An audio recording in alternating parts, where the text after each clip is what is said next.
Hello, everyone. Welcome back to For My Friends. I've taken a little hiatus, other than just being busy in the middle of a pandemic. But I wanted to jump right back into these great conversations. A lot of folks keep asking me, who's next? What's next? And I wanted to record a friend that I've known for a long time, and hopefully you've known for a long time, right? So, Brandie Lanier, now Sullivan, right? Brandie, how are you? Doing good. And yep, I'm a Sullivan now. Right, we were just joking before we recorded, right? You don't know a lot of the women that you knew from high school, their new last names, and I had no idea what Hmm. your new last name was until about 30 seconds ago. So I'm excited for that.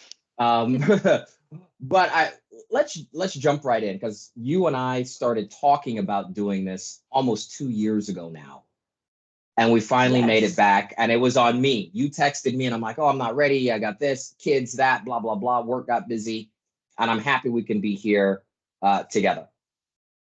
So I want to jump right into it. So, Brandie, who were you at South Plantation? That's a great question. Probably for somebody else to answer, because the truth is, I don't think I knew who I really was, being a, Ooh. a teenager. Um, I just remember changing with the trends and from everything from clothes to food to who I was hanging out with. It was always everybody in the neighborhood. Um, Mm-hmm. but the neighborhood was big and there were a Yeah. lot of Yeah. kids living in the neighborhood. And it was so much fun. But yeah, I remember going into South Plantation.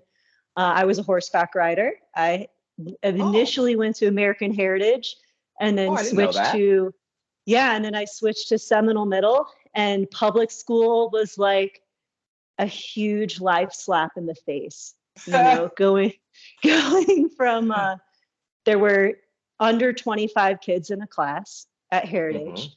And when you switch to public school, I mean, there were like 50 kids in a Mm-hmm. class at Seminole and South too. So that was big. I felt like when I was young, it was more defined on who I was. And then as I got to public school, it was this big sea of people. And it was like, who am I? Am I hanging out with the drama crowd? Am I hanging out with the people in the AP classes? Am I just Mm-hmm. hanging out with everybody? Right. Yeah. Yeah. Yeah. Which is pretty much what happened in the end. Um, but yeah, being a teenager in the 90s A teenager in the without 90s without the internet. And without then the internet. Yeah. we did have AOL dial up towards the end, which was nothing like what's happening now. No, not even And close. yeah, all your questions weren't answered at your fingertips. There Yeah. weren't cell phones really.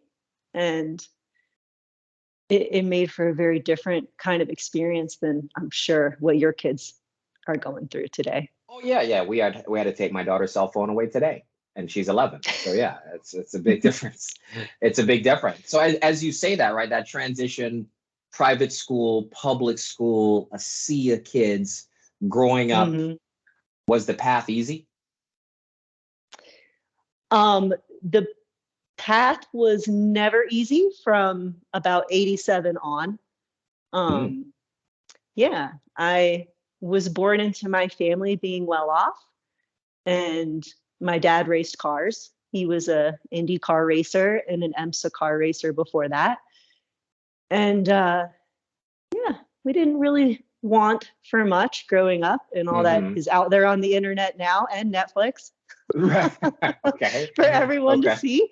Um, and then, yeah, when my dad got indicted on cannabis charges and was sentenced to life in prison, my parents divorced, and my whole world changed. I went from Mm, having a very tight family unit to my yeah. mom being a single mom with two kids. She barely graduated Hollywood Hills, and Oh, she never local had a girl. job. Okay. Okay. Yeah. Yeah, yeah. Um, Never had a job, never had a credit card, never written a check. And lo and behold, here she was at 32 as a single mom. Wow, And that is awakening. oh yeah. And yeah, it was interesting. When I was younger, it was this big line between the truth and the lie in my Mm, household.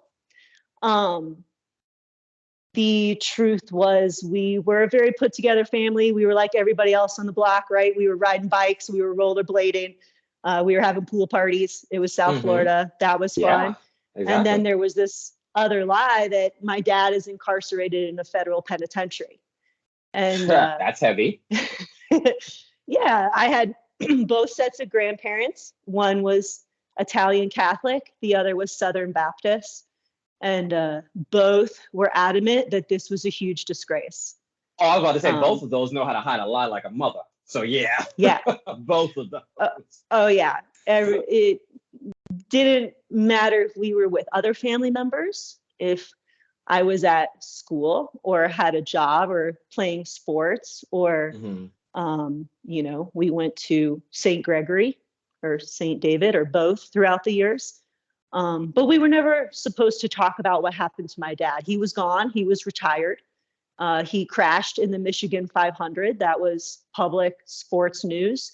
Hmm. Um, and he was no longer racing. So that's it. He was gone. He was retired. And that's all we were really Okay. allowed to say growing up. So it was a Wow. big, heavy hide going on growing up. Okay. Did Yeah. you know the weight of that at that age, or No, no, I didn't actually know any details until I was much older, like probably high school, but I really don't remember finding out the big bulk of the severity of the situation and that it hmm. had to do with truly just cannabis until I was in college. So I was like early 20s, late teens. So when you say Yeah. it was truly about cannabis, what did you think it was? I didn't know. At Seminole Middle School, it was either Mike or Mark Kahan came up to me in art class and Okay. told me that they had heard a rumor from whoever it was, their parents or neighborhood Hmm. parents, that my dad was in prison for selling illegal tires. And I thought, Okay. maybe he is. Oh wow. I don't, Wow. yeah, I wasn't really told details. My Italian grandma told me that you don't air your dirty laundry. Oh yeah, yeah, yeah. And that was very pressed in to our heads that this was dirty laundry. Mhm. And you didn't put that out there. So yeah, There's so yeah. many things to unpack there. One, how names stick in your head when it's connected to a pain, a trauma, a something, right? You remember Marker Mike Can in class. This is now almost now 25 years ago. And Yeah. that this And happened, right? It's a yeah. that's why that's why that's And I'm why that you sitting even here thinking, remember that. like, what was his name? Mr. Caldwell? Who was the art teacher at Seminole Middle? Maybe that was his name. I can't even remember. But I definitely remember that instance. And I remember having to be very defensive. I remember lying and saying, like, no, my dad is retired. I just visited him over the last break. He plays Mhm. tennis. He's, plays chess and all this stuff. And we And played that was chess a together. and that was a lie you came So up with on the fly. it's like you feed little bit of truths when you're a Mm. teenager, and it fit. I did go visit him. He technically was retired because he wasn't racing cars anymore. Okay. um, Okay. and we were playing cards and we Mm. were playing chess and, checkers and those kind of games. It just was taking place in the prison visiting room. Okay, but you got a chance to visit him. That's good. Was it good? We I did. guess not to put my word in it. No, going to prison is never good. No one Ah, wants to go to prison. no, even Um, for a visit. Yeah. no, it's horrible on everybody, and seeing your loved one treated like that and taken back like that, Hmm. it's super hard. And I wish that someone would have educated me more on cannabis in the 90s, and then maybe I could have stood up for it and had that strength, that internal Mm-hmm. empowerment to have that language to talk about it and say like, Mm. yeah, you know what? My dad is in prison, and it's not that he's a bad guy. And it's not that he did these horrible things. It's that this plant is illegal and it's unjust. Yeah. But now that's all changed. Yeah, it's a different day. It's a Yeah. different day. Oh yeah, yeah, Yeah. yeah. So how do you carry that? What's the question I want to ask?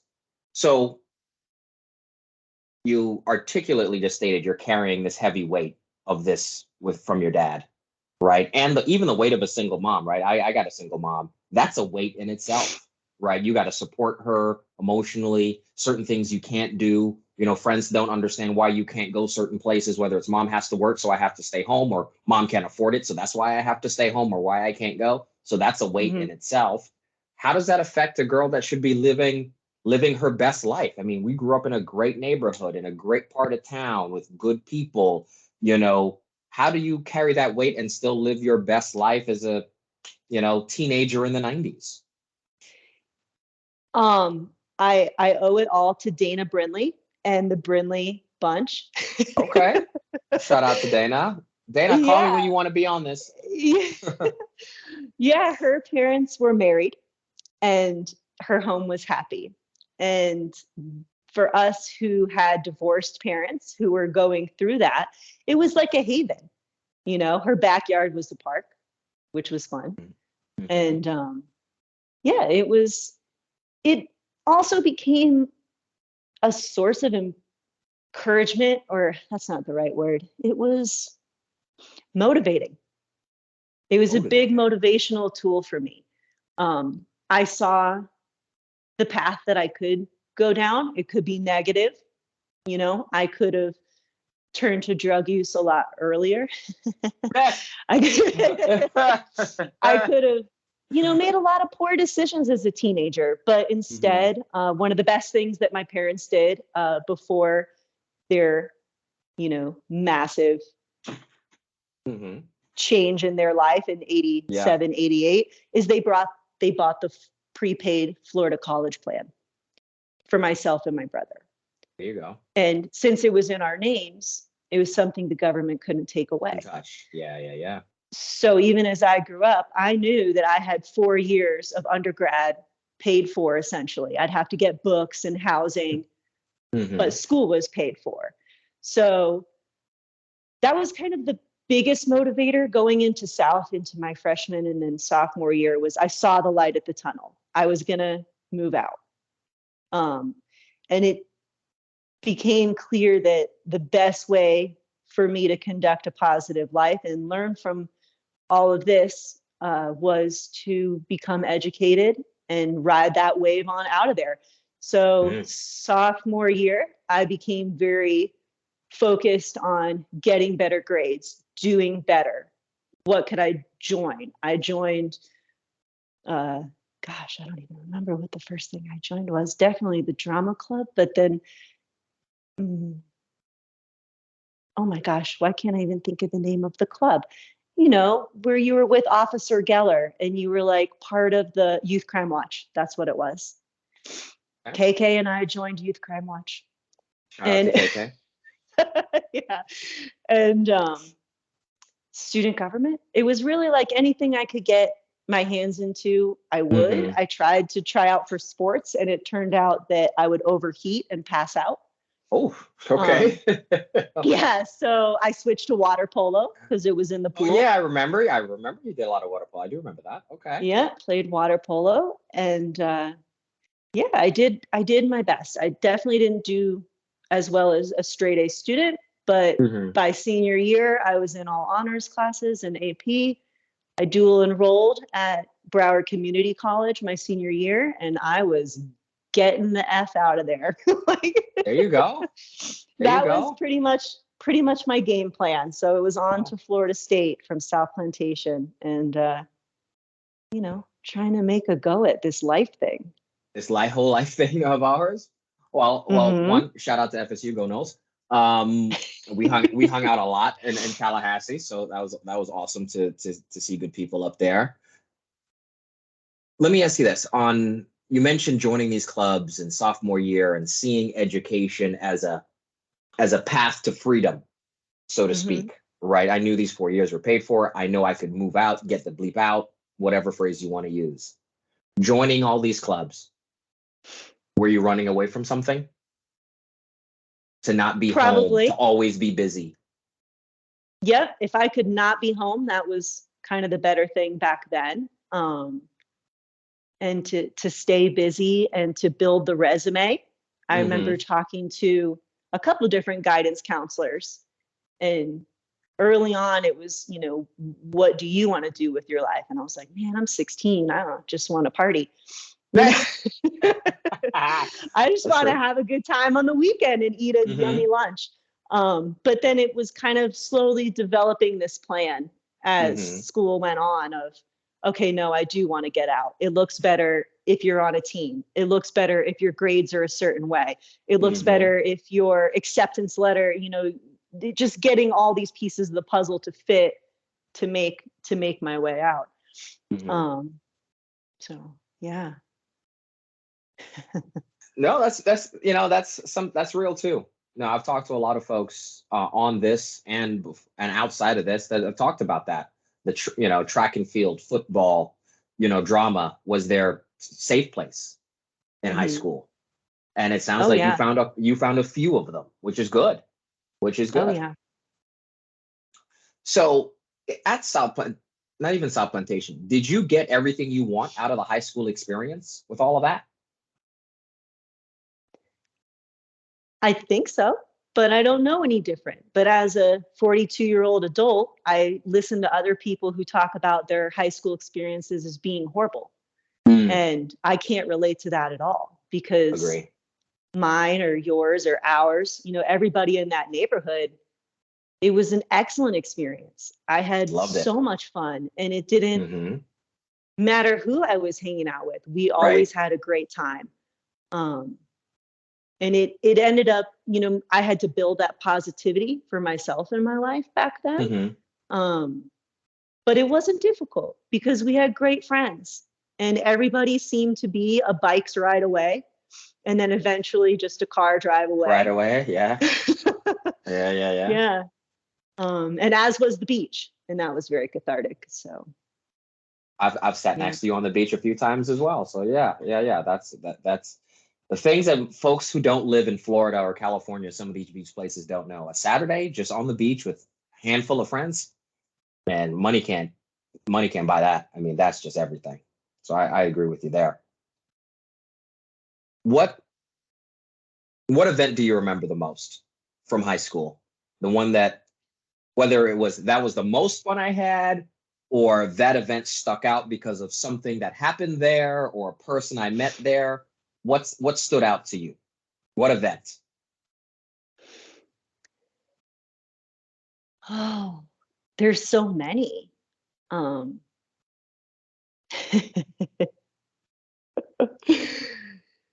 this is probably a horrible event, but Okay. Okay. the first thing that pops to my mind was a party at Jason Cohn's house. Okay. Yeah, so it had to have been like 96, Hmm. summer of 96, maybe. I don't even remember because it's always warm in Florida. So I It's have always no warm. It reference could be of what, February or, what or time of August. It year doesn't this matter. was. Yeah, Yeah. exactly.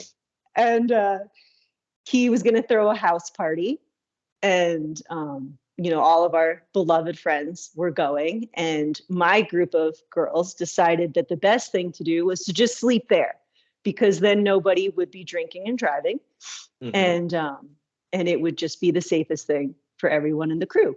So we pulled that old switcheroo, and I don't remember who. I'll just make it up because I'm old and I don't remember the details anymore. But it was like, I told KK's mom I was sleeping at her house, and KK told her mom she was sleeping at my Right, right, house. right, right, We right. were really going to crash Hmm. at Cohen's party. And, we had a party. It was so much fun. And it was great, just as all the house parties were back then. And we wake up in the morning. I feel like we had some breakfast, or maybe we just continued to party. I don't even remember. And then it was like, okay, the event is clearly over. So we're Mhm. heading home. And I walk out to go to my car to head home. And I had an old Toyota Camry. And there was a massive boulder, like how people have in their front yard Mhm. landscape, Yeah. in the passenger front seat of my vehicle. And Okay. the windows were broken. The What? person who threw this, I mean, it was massive boulder through my front window, missed on their first try and threw the boulder into my car door. Oh So the man. door was The door's compressed, dented. the windows were shot, the boulder's inside in the front seat. And I just looked at the girls and I was like, I don't, What to do here? What do we I do? don't even know what to do. You Choose know, as a never, just was like, teenager, oh yeah. But yeah, as a teenager, you don't know about, I'm gonna have to claim yeah, this on my insurance. insurance. Yeah, yeah, yeah. You're thinking, how do I explain this to my parents? Much less insurance. Exactly. And so we went inside and I, was panicking and I called and I told him what was going on. And You called your parents or your mom, or who did you call? yeah, I had to call my mom, and my mom and my stepdad came, and they of course called the police, and they had to fill out Ooh, a report, and they had to ooh, file it through insurance. I mean, as an ooh. adult, now you know all the steps. As a teenager, I was mortified. And the person who did it, who was my friend and who had just partied too Too much hard. that night, Too hard. rolled up Oh shit. as Now we're all getting this is good. going Now on. we're getting And good. Okay. I stuck my head in the window and I was, oh, hey guys, this is a really bad time. And the person who did it said, I think I did this. And I said, well, then you better get going. Yes, yes. Well, okay. Brandy's So no rat. Okay. Okay. no. And so they drove on. And I had to deal with it for quite some time. I mean, I'm I pretty could sure imagine I that. was, Because then your mom is like, why are you over here? How did this happen? Who's mad at you yeah. or whatever? Was somebody trying to break in? Were they mad at you? What's going on? Is this, crazy ex-boyfriend? Probably all kinds of crazy questions. Oh, I was definitely grounded. Oh shit. Yeah. Oh hell yeah. I have Oh hell yeah. my own phone line in my room that was yanked out. I'm No surprised your TV. mom let you drive now to this date at 42 years old. I'm surprised she letting you drive right now.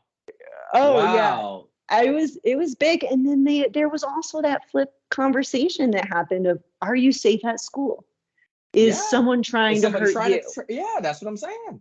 Yeah, Yeah, crazy ex-boyfriend, stalker. I and mean, you God only knows.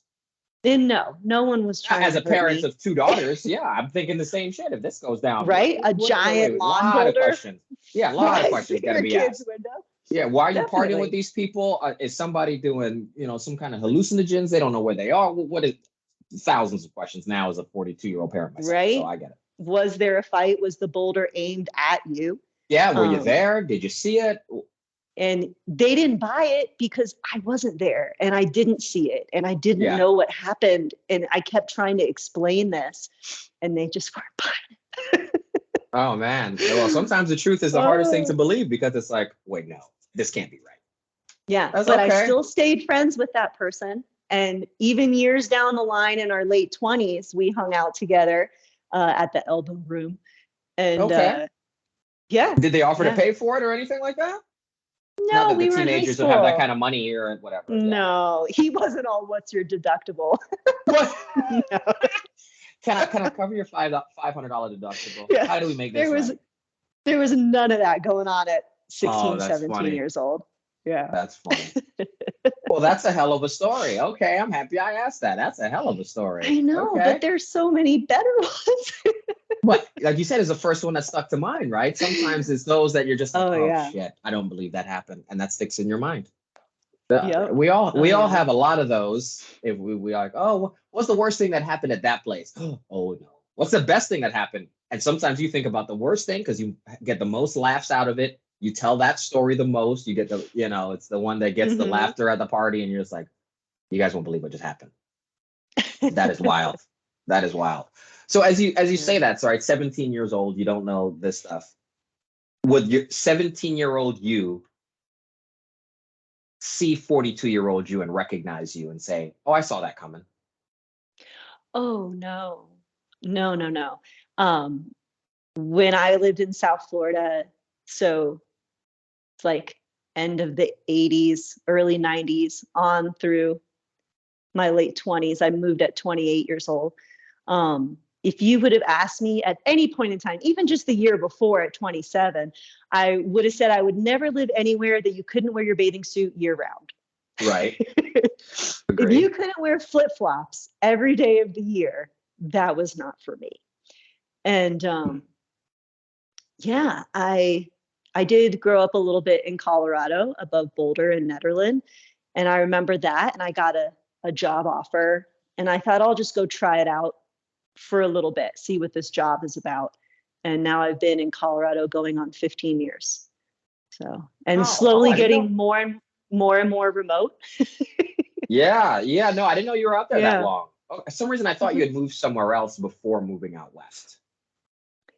And I don't know why Just I thought that. Colorado. Yeah, just Colorado. I lived in the Denver Boulder area from '08 to 2020 or the beginning of Hmm. 2021. And then now I live outside of Ridgeway, or Telluride is probably the town that most people know, Right. in the middle of nowhere. Yeah. Okay. And I would have Okay. never thought that in high school. I love city life. I love Miami. I love, everything opposite of what my life is now. I loved Hmm. fashion and big parties and lots of people and, Hmm. all of that. Giving the hug and the kiss on the cheek or the double kiss. I was like into Right. that back then. Now I'm like, I don't really see too many people. I don't know too many people. I live in the woods with no internet. Oh, wow. Well, So thank you for making yeah, this happen with no totally internet. different. Oh, yeah, yeah, yeah. So that's wild. I have 1,000 questions. With that, you made this big move at 28 years old. That's a big step, right? And so what do people need to know about your journey, right? From that early adulthood where we all think we know stuff to this place. What do we need to know about this journey? About my journey. Yeah. How from an emotional place to why that big move? I mean, for a new job, but we all have jobs. Jobs come and go. Jobs are everywhere. What do people need to know about your journey from that 28-year-old to this 42-year-old out in the woods? I mean, that anything could happen. You never know where life is going to take you. Oof. And I mean, there's so many contributing factors as to why I left South Florida. I mean, there's always like a top five: um, Hmm. drugs and alcohol, family issues, traffic. Yes. I guess we um, can all uh, relate to all of those. Mhm. yeah, overpopulation. I I remembered growing up in South Florida, and I lived out on Hiatus Road, and there was no 595, and 84 was, I don't think it was a dirt road, but it wasn't a real road. Right. It was like a little And two-lane highway kind of thing. yeah, yeah, Hmm. yeah. And then early 90s, when 595 really became a highway, it was like, oh my gosh, I can't. We had horses. I couldn't ride where I used to be able to ride, which was a McDonald's. Um, Mm-hmm. it sounds like I lived in the sticks there too, but I really didn't. Yeah, We're talking hiatus like was the far. acres. Right. Yeah. Hiatus was far technically back in Yeah. those days because there was nothing else past that out there. Yeah. Plantation Hmm. acres is a world of its own. And, Hmm. but it felt like the city was getting bigger and bigger. And Hmm. through the 90s, it was what I love most about FSU was that when we moved up there, it there weren't major huge highways and overpasses. There were Nope. more forests to go walking or running in, Hmm. or I had dogs in college, took my dogs too. Um, and I loved that aspect of it. And I Hmm. think I just held on to that. And right out of college, I moved in with my grandma and I went and worked on a couple indie film sets over Oh, on there the you West go. Coast. That's cool. And yeah, I remember meeting a girl on one of the first films I worked on called Multiple. And she lived in LA. She was much older. She seemed much cooler and he had it together, whatever that Had her means. shit together at 20 something, right? And she said that living in LA, the most important thing was that you had to really know yourself and you had to know what you needed to create your own happiness. And if She that sounded means, like she did have her shit together. There you go. right? Those are bold statements. That means that if you know you love big skyrise buildings, you want to live in an apartment in the city, you want to walk everywhere, or maybe you're the kind of person that you need a little more nature. You need to be a little bit, more out near Pasadena or something that isn't quite in the city, but you're close enough to work in the city. Right. And I just remember really taking a lot away from that conversation and then being like, well, what is it that I like? Because I like everything. I love Miami. I love New York. I love the woods. Like which one, where do I fit? And when the job offer came to work in Denver, it just kind of seemed to fit together. Like, okay, I get my city, but I also get my mountains. Right. And at this point I had already snowboarded. So I was like, oh, it's winter with activity. It isn't going to be winter where I'm stuck in a home all the time. And so I followed that and I stuck to it. And my biggest thing leaving Florida was that I didn't want to drink as much. And I came to Colorado and I drank exactly the same amount. And, I was still a bartender and I was still a restaurant manager and I was still trying to throw the life of the party scene out there.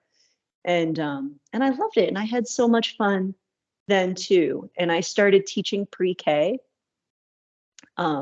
Degree from Florida State got me right in the door. And yeah.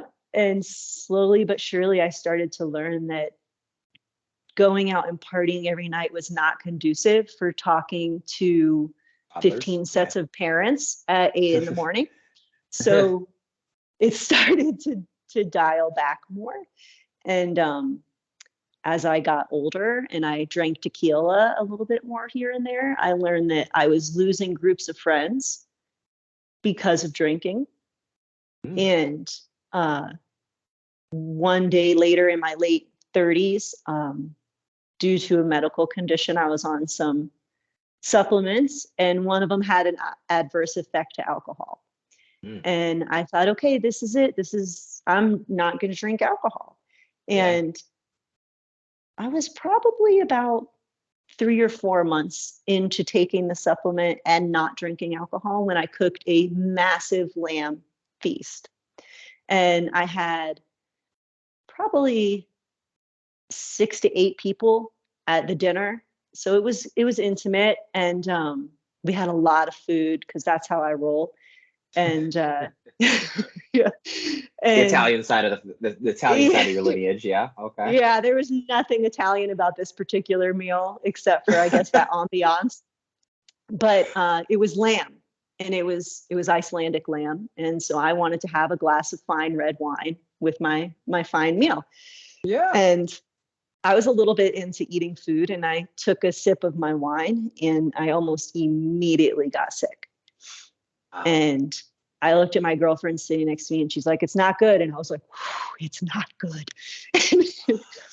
And I just thought, if I throw up this very expensive lamb, I'm going to be so upset with myself. So pissed. So I pushed the wine aside and I sat there for a while. And then eventually my stomach relaxed a little and I ate the meal. And that's pretty much the last drink of alcohol that I've had. And that was serious? And that was in 2017. Holy smokes.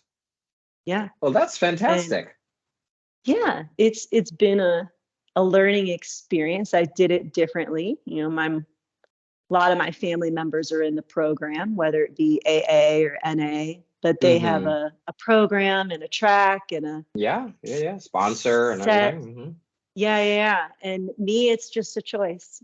I went to meetings back in the 90s when I lived with my mom, but I haven't been to meetings as an adult. You went to It's meetings for yourself or for her? for her. Hmm. Yeah, for her. No, I was ready to party in the No, that's what 90s. I'm asking. That's, I mean, if you were that self-aware, that would have been a boldness in itself to be that self-aware at that age. But at least, I but was, supportive for your mom. yeah, That's good. That's good in itself. I was aware of the fine line that addiction ran in my family, Mm-hmm. that, I had to watch how many nights a week I drank. It could be any second I was going to go crazy or something like that. Okay. Um, at least that's Hmm. what some folks in my family would tell me. Um, but yeah, in 2017, I did it thinking I was bettering myself, and I was, in many different ways, but I still lost groups of friends. Um, I realized that a lot of my life, especially being in the restaurant industry, was it was revolved around, you know, what trendy drink is going on this season. Hmm. And I taught wine class, I taught beer class, I taught liquor class for a corporation. They flew me around the country to teach classes at some point in time in my career. And I really enjoyed it. And it was a huge part of my life that I took away from myself. And in that aspect, I lost friends too, because that's the thing to do, right? It's Friday. Let's all go get a drink, Hmm. Hmm. And now I don't go get drinks. Hmm. And I remember the first time I sang karaoke without drinking. And I was just so proud of myself. I intentionally chose Breakdown by Tom Petty because it was short. And I didn't want to get up there with a long song It's a and long not song. have Okay. 5 shots of whiskey and a couple beers, Yeah. and I sang the song, and I can say I haven't sang karaoke since, even though I love it. But it was that group of friends that was grabbing a drink, Hmm. whether it be your day off or after work or whatever it is. So much of my social culture revolved Hmm. around grabbing a drink. Social And culture. I like that phrase. Hmm. Yeah. yeah, and it was it was sad because there are friends that I love so much, Hmm. you know, and I Oh, mean, on Facebook. Oh, oh, well, I almost thought I lost your sound. are you there now? Yeah, yeah, yeah. Keep going. I'm with you. Okay. Facebook. Last thing I heard was Facebook. Yeah. So we're friends on Facebook, right? So I see what they do, and they don't really Hmm. see what I do. I don't post anymore, um, but it's not that true friendship. Hmm. It's not that sister from another mister, my brother from Hmm. another mother. Like it isn't that anymore Hmm. because we're not drinking together. Right. Um, which has its pros and a few cons, but Hmm. sometimes in life you have to make those difficult choices. And Exactly that's right. definitely so. Exactly right. Whenever people ask, now I have my verbiage down: no pork, no beef, no alcohol. Mm. Okay. And they're, oh, you As you don't say drink? that, as I take a sip of As Johnny you Walker, as I take a sip of Johnny Walker. Hey, I loved some Johnny back in the day. Okay. All It's right. good stuff. Johnny It Red is. with ginger ale and a squeeze of lime. Oh, Mm, yeah. Scotch and ginger, one of my go-tos. One of my go-tos. Let yeah, me ask you this. absolutely. You mentioned and thank you for sharing. That was honest, that was authentic. That was exciting to me. I love that kind of conversation. You mentioned you have family in NA and AA. Are you Mhm. close to them? Do you have a connection to them now that you guys have this thing? Not that you're in the meetings, but you're like, I get the pain, I get the struggle. Now I'm closer to this aunt that I wasn't close to before, or cousin, or whatever the case might be. Yes and no. There are some that I'm closer with, some that just because it's distance, I have cousins in New York and obviously a lot of family in South Florida. I don't Mm-hmm. talk to them all. I have some Mm-hmm. family in Asheville who run a treatment center. Oh. I love those cousins to death, but they're in Asheville. I'm in Colorado. Mm-hmm. don't really see each That's a other distance. Yeah. at all. Yeah. Um, but the biggest change in relationship involving the program would be with my mom. She went through, I think it was I might even be wrong, but 7 treatment centers. If it wasn't 7, it was 8. Mm. um, lot of hardship. And I thought by escaping to Florida State and starting college, I was going to leave all that behind. But it turns out when they're your family, you don't leave them behind. No. Their string might get longer, but they're at the end of that string, 100%. Oh, They're at yeah, the end totally. of it. Yeah. And she was just dangling on the string and really struggling to survive and really struggling with drugs and alcohol in South Florida. And it was something that I wanted no part of. And in the beginning, as a teenager, and you're young and you're like, I love you, mom. Like, you're going to get it. You know, you're going to, whatever the lingo is, you're going to knock kick this this one thing out of the park. Yeah. And you're going to come out of it stronger and better and this and that. And it was just fall off the wagon again. And it was this perpetual negative cycle. And when I was 22, right? Yeah, because it was just after 9/11. I went to Switzerland with some friends from college on our spring break. And it was early. It was like February spring break, one of those weird ones where we went before UF or whatever. Right. And so we went to Switzerland for spring break. It was super cheap after 9/11 to fly American. So we were stoked. It was like 400 and change round trip with your hotel included. Yeah. And we jumped on that as soon as we could. And I was boarding the plane in Atlanta airport for Zurich with my friends. And my mom called and said, you know, I'm going into another treatment center in California. And I said, I don't really care. Like, I'm 22 now. I'm boarding a plane to go to Europe for my first time with my friends. Like, I just wanted to go have this awesome time. Yeah. And this was the 7th or 8th treatment center. And it was, you know, we didn't have the lingo then, but it was like, you do you, boo. You know? You go your journey. You do your thing. And I'm not. Stay in your lane. Yeah. And I'm not going to join the pity party. I'm not going to cry anymore. I'm not going to be so heartbroken. Like, I'm going to live my life. And I remember hanging up the phone and boarding the plane. Of course, you know, that's kind of it, because now you're on a plane to Europe.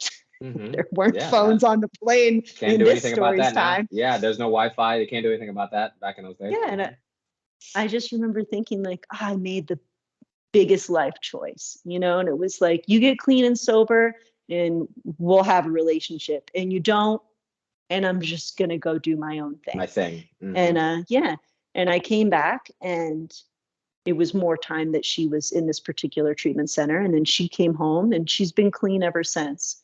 So knock on wood. God bless on that. Since 2002. Oh, definitely. No, it's 20 plus years. That's awesome. That's awesome. So, let's go back to this call a little bit. Did she call you for a pity party? Was she calling you with excitement? Like, hey, I'm going to do this. Like, you don't need to do anything. I got this. Or was she pity party? I need something from you, emotional. What was that like? Because that's a unique conversation. Yeah, there was no excitement. It was an addict dealing with their addiction. And that's not exciting. It's painful for everybody involved. You know, obviously it's painful for the person who's fueling their addiction, but it's incredibly painful and impactful on the people who love them.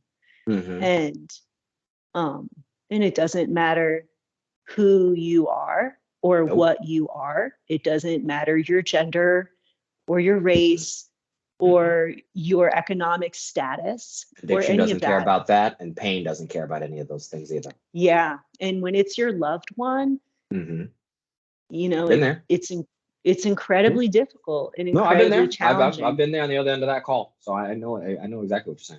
know exactly Yeah, what you're and you saying. just want the best Hmm. for the person you love, you know, and to get that through to them sometimes is so hard. But something clicked in this particular treatment center, and it stuck through for the past I'm couple of happy. decades. Happy for her. Happy Yeah. for her and what that means. Happy for her and Oh what that yeah. means. Because that means, I'm just seeing her at my mom's age, 60s, early 70s, maybe. Mhm. Who knows how old she is, but those are good years. Those are family, friends, people passing, retirement parties. Those are good. You want to be in a good, safe, Yeah. emotional place at that age. That I'm happy that hopefully she's in those kinds of places. Oh, she definitely is. And, you know, I may not partake in alcohol anymore, but I 100% partake in cannabis. And It's 100%. Not 98%, 100%. oh, it's 100% for sure. Um, yeah. Um, That's funny. yeah. Let And me let me ask you this then. So I want to go back to this call because those kinds of impactful events resonate with me. You have this conversation, you hang up the phone. Early days of the cell phone at that age. You bored, right? Everybody's doing their thing. They're getting their bags. I got my ticket. I got my passport. You sit mhm. down in your seat. You put the luggage up. You got your scarf, your hat. You're ready for winter in Zurich, and you sit in that chair. What what do you say to that version of you then? Like, what would you have loved to have said to that person sitting there? Like, you sit next to you. You say what to you? It's going to be okay. That, you know, it seems dark and horrible and a mess now, but it's going to be okay. And yeah, 2002 was a struggle bus. Much of the 2000s were. Mm. When my dad hit over 10 years in prison, majority of my family members, especially my grandparents, were saying he should be out. No one should ever serve that much time for cannabis.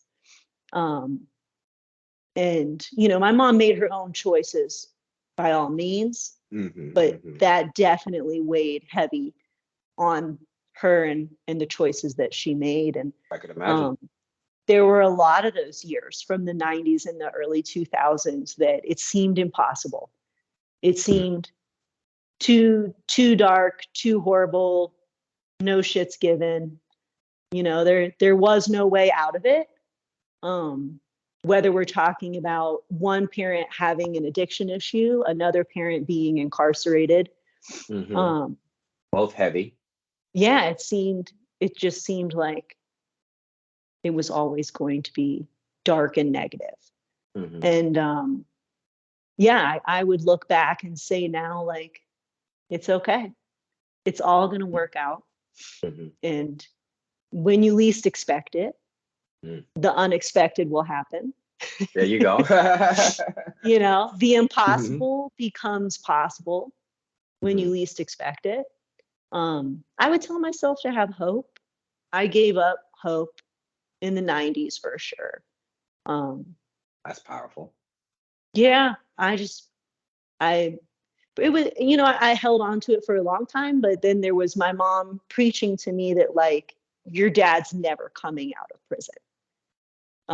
It will never happen. So stop praying, And stop is she wishing on saying stars. she's saying this as a in a supportive way or a drunk, angry way? More so informative. Okay. You know, it wasn't until I want to say '04, it might have been '03. I flew to Chicago and went to an appeal at the Seventh Circuit Supreme Court. And I think that's when it really hit me that, like, okay, this is bigger than me praying real hard. Hmm. You know, like, Yeah. this Hmm. is the United States judicial system. And it's going to take bigger than one little girl's dream to make things change. Hmm. Um, and yeah, it definitely took that. It took a miracle. And it took, I might cry, but it took Obama Mm-hmm. to make Okay. it happen. All right. So what's the situation with your dad as you say that? Ooh. Take your time. Take your time. Two friends talking. No Oh, pressure. You take as much goodness. time as you need. Mhm. Oh, I know.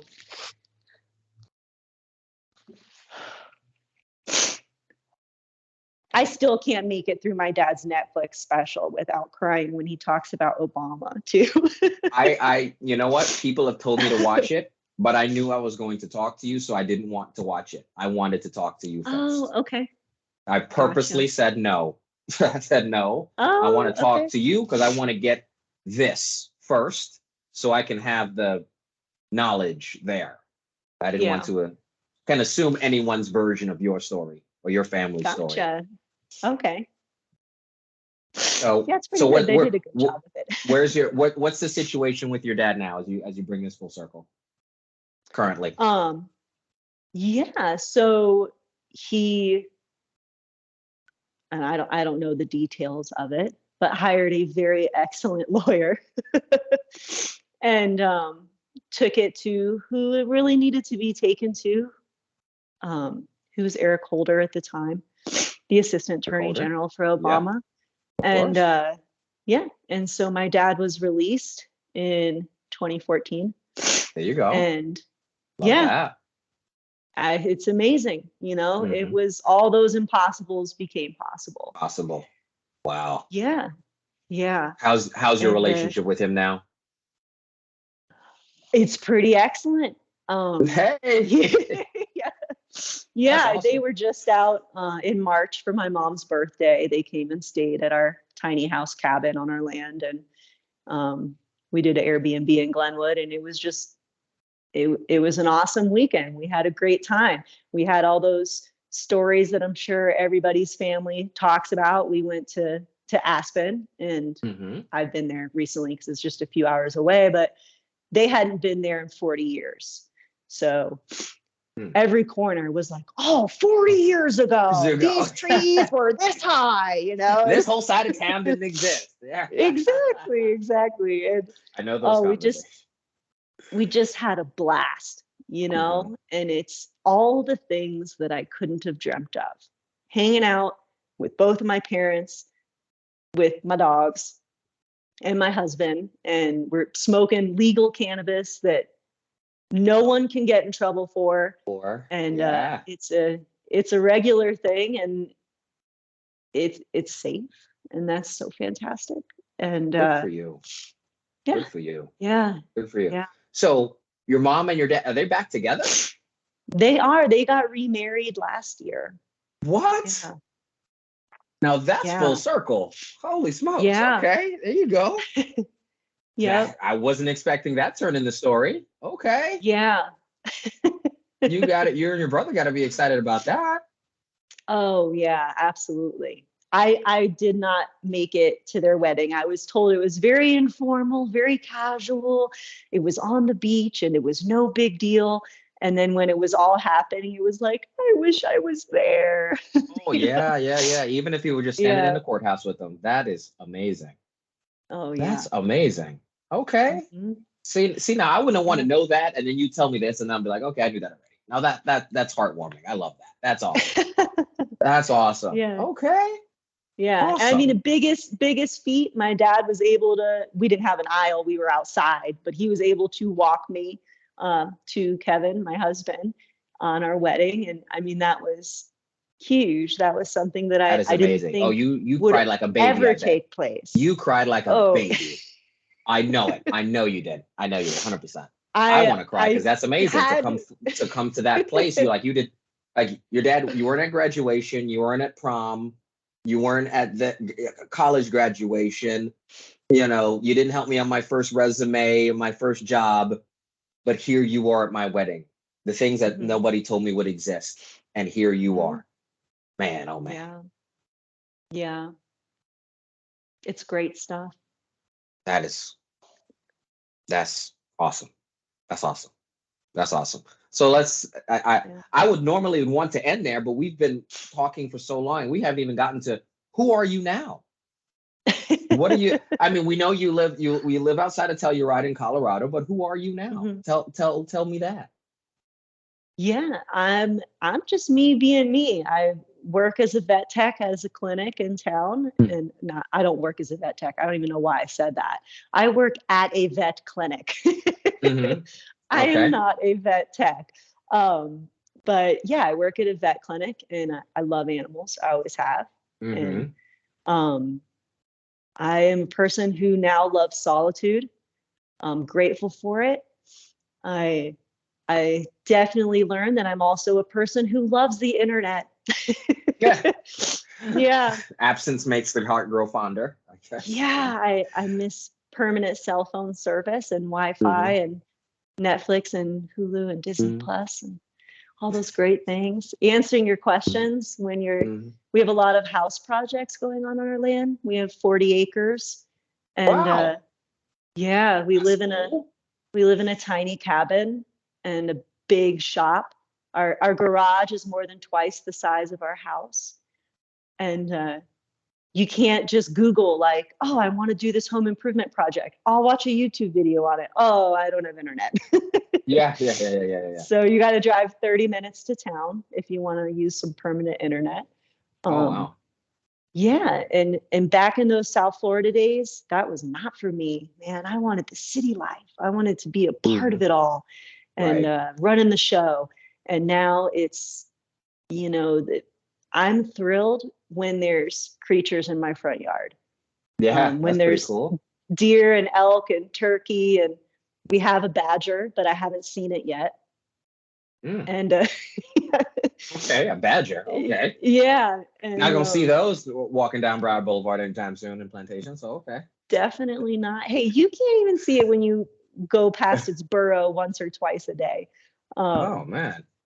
but yeah, those are the things that I'm into as an adult is being away from the other people and finding Mm-hmm. that peace and that quiet and that solitude. And um, we're cleaning up our 40 acres. There's a lot of trash and garbage and Mm. things that were left from the old owner Oh that man. you know it it's spawned out from just our plot of land. Is now when I go walk the dogs, I take a trash bag with. um and it doesn't matter what it is. I pull over and pull up pieces of trash in our neighborhood sometimes in the back of my truck. And I think if you can't make a difference globally, I'm definitely making a You get difference local. Yeah. locally on my Mm-hmm. mesa and in our forest. So that's On really my what on life my is about. mesa. That's a beautiful phrase. On my mesa. I I don't like own that. the whole mesa. I like They're that just though. a tiny, The tiny tiny part of piece, this that's all we need. huge mesa. Yeah. It's yours though. You can stand out in front of that cabin and say, "This is mine." Right? The This as is far as true. the eye can see, this is mine. That's Yep. awesome. That's something to be proud of. Yeah. That's something to be real Thank proud of. you. Oh, any Yeah. type of home ownership or even just apartment ownership, it doesn't really matter what. If you're owning it, more power to you There because you go. yeah, Yeah, it's that's a big true. There's feat truth. in There's life. truth in that. Brandy, honestly, this is one of the best conversations I've had in a long time. I'm Oh, happy we thanks, can do man. this.